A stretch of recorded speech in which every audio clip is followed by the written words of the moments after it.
நெறைய விஷயங்கள் இருக்கும்போது அருமை தெரியாது. அவை இல்லாத போது தான் தெரியும். அத தவிர்த்திருக்கலாம். இப்படி பேசியிருக்க வேணாமோ! அப்படின்னு நமக்கு தோணும். ஆனா, திரும்பவும் அதே சூழ்நிலைகள் வந்தா, நாம இன்னொரு தவற செஞ்சுருவோம். எவ்ளோ ப்ரிகாஷன்ஸ் எடுத்தாலும், எங்கேயோ, எப்படியோ விழுந்துருவோம்.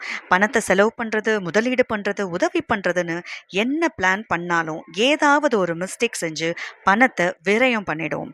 அதோட அரும தெரியாம. சரி, விஷயத்துக்கு வருவோம். 4 வரியில இத சரி செய்ய முடிஞ்சா எவ்ளோ நல்லா இருக்கும். ஏதோ ஒரு சூழ்நிலைனால, தவறான முதலீடுகள்னால, முடிவுகள்னால, உறவுகள்னால நாம இழந்த பணத்த நோக்கி ஒரு 4 வரி பிரார்த்தனை பண்ணலாமா? டியர் மனி, அன்பான செல்வமே, எனக்கு நெருக்கமான பணமே அப்படின்னு சொல்லிட்டு ஒரு ஒரு அடைமொழி மாரி நம்ம பணத்த நோக்கி அன்பா ஒரு வார்த்தை சொல்லணும். அன்பான பணமே, எனக்கு நெருக்கமான பணமே, இல்ல மானே, தேனே, பொன்மானே என்ன வேணாலும் பணத்துக்கு முன்னாடி, செல்வத்துக்கு முன்னாடி நம்ம ஒரு வார்த்தைய போட்டுக்கலாம். ஐ அம் சாரி. நான் ரொம்ப ரொம்ப வருத்தப்படுறேன். நான் வருந்துகிறேன். நான் உன்னை சரியான முறையில கையாளல. என்னை மன்னிச்சிடு. Please forgive me. என்னை மன்னிச்சதுக்கு ரொம்ப ரொம்ப நன்றி. தேங்க்யூ. நான் உன்னை ரொம்ப நேசிக்கிறேன். ஐ லவ் யூ. என்னை நோக்கி பல மடங்கு பெருகி உன்னோட உற்றார், உறவினர், நண்பர்களோட திரும்பவும் உடனே வந்துரு. நான் உன்னை நல்லபடியா பார்த்துக்கிறேன்.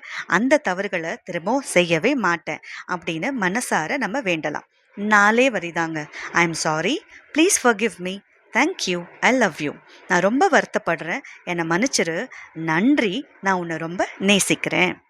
இந்த ப்ரேயரை, இந்த வார்த்தைகளை நாம் திரும்பவும் சொல்லும்போது அதே தவறுகளை செய்யாமல் இருக்க முடியும், இல்லை குறைச்சிக்க முடியும், முற்றிலும் தவிர்க்கவும் முடியும், சரியான திசையை நோக்கி நடக்கவும் முடியும்.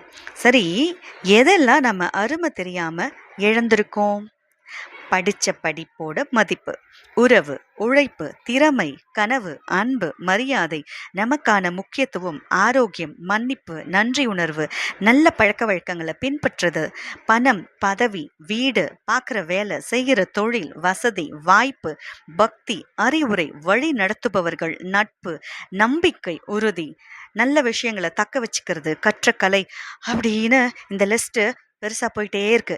இந்த லிஸ்ட்டை புரிஞ்சு கொள்ள, இல்லை முடித்து கொள்ள இது சிறிய லிஸ்ட் அல்ல. அதையும் தாண்டி நீளமானது, நீளமானது, நீளமானது.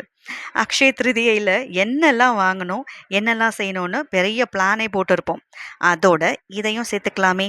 இந்த நல்ல செயல் பல மடங்கு பெருகும் இல்லைங்களா? நன்றி.